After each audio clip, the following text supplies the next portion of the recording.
It sounds a whole lot like what's been being done for the last 20 years by you know who. By them.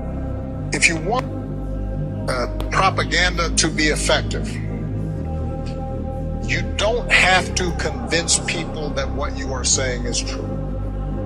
You just have to flood the zone with so much poop. They use a different word, but you have to flood the zone with so much untruth constantly that at some point people don't believe anything. Well, what else was in T1's disclosures that was so scary to the deep state?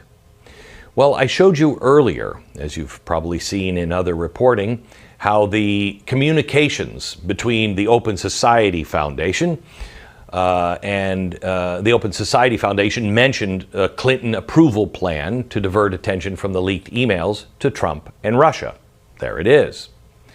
We know that George Soros' Open Society Foundation was allegedly involved in all of this, or at least read in. But why is that significant? Why were they so concerned? Why was the Soros director of Eurasia the one involved? Well, remember, Hillary emails were not the only ones hacked. They also had the DNC and Podesta email leaks. And in those leaks, what did we find? We found out that the Obama administration was working directly with Soros in Ukraine. Directly. This is happening right as the FBI is doing their little dance with T1's disclosures. This little document was also leaked.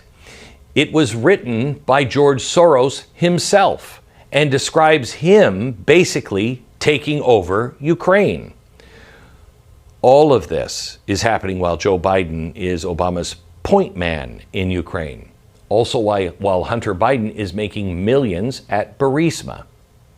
Are you starting to see why the deep state was so worried now? And why T1 was the scariest person on the planet for them? Ever wonder why maybe we had to have a war in Ukraine? Because remember, T1 was spying on the Russians. They knew things that no one in Obama, Biden, or Hillary world could ever have you know about. I'm here today, it's for a very special reason.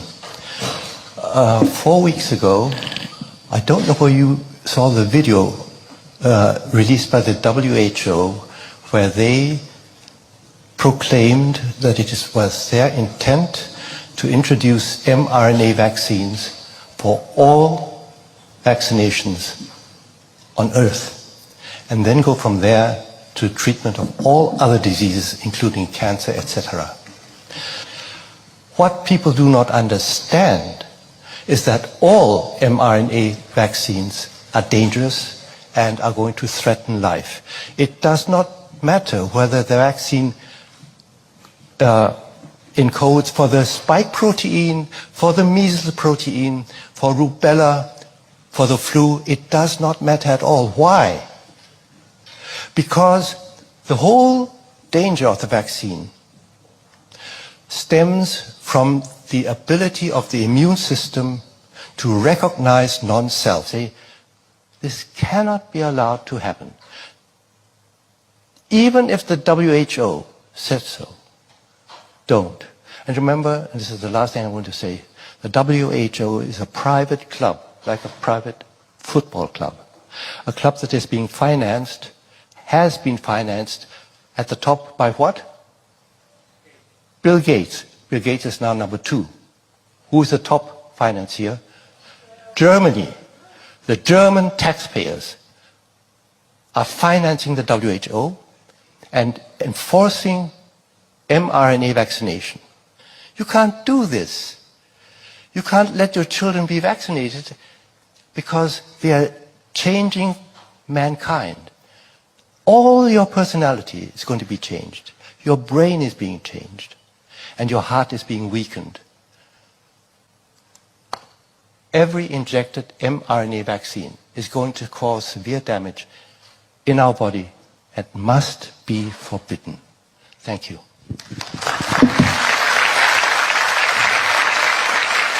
So you watch.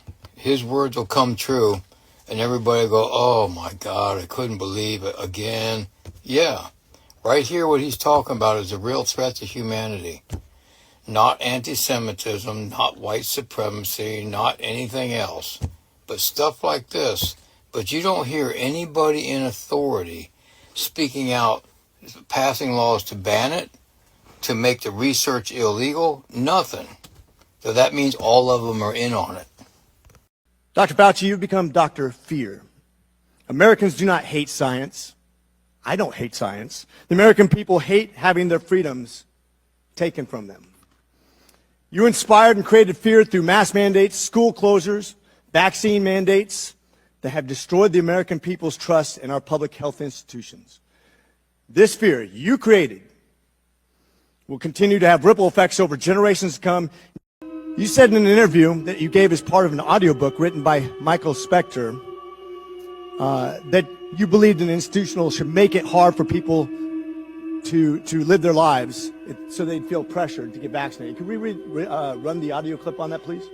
You think can be done about it. I have to say that I don't see a big solution other than some sort of mandatory vaccination. I know federal officials don't like to use that term. Once people feel empowered and protected legally, you are going to have schools, universities, and colleges are going to say, you want to come to this college, buddy? You're going to get vaccinated. Lady, you're going to get vaccinated. Yeah. Big corporations like Amazon and Facebook and all of those others are going to say, you want to work for us, you get vaccinated. And it's been proven that when you make it difficult for people in their lives, they lose their ideological bullshit and they get vaccinated. Thank you. Are all objections to COVID vaccinations ideological bullshit, Dr. Fauci?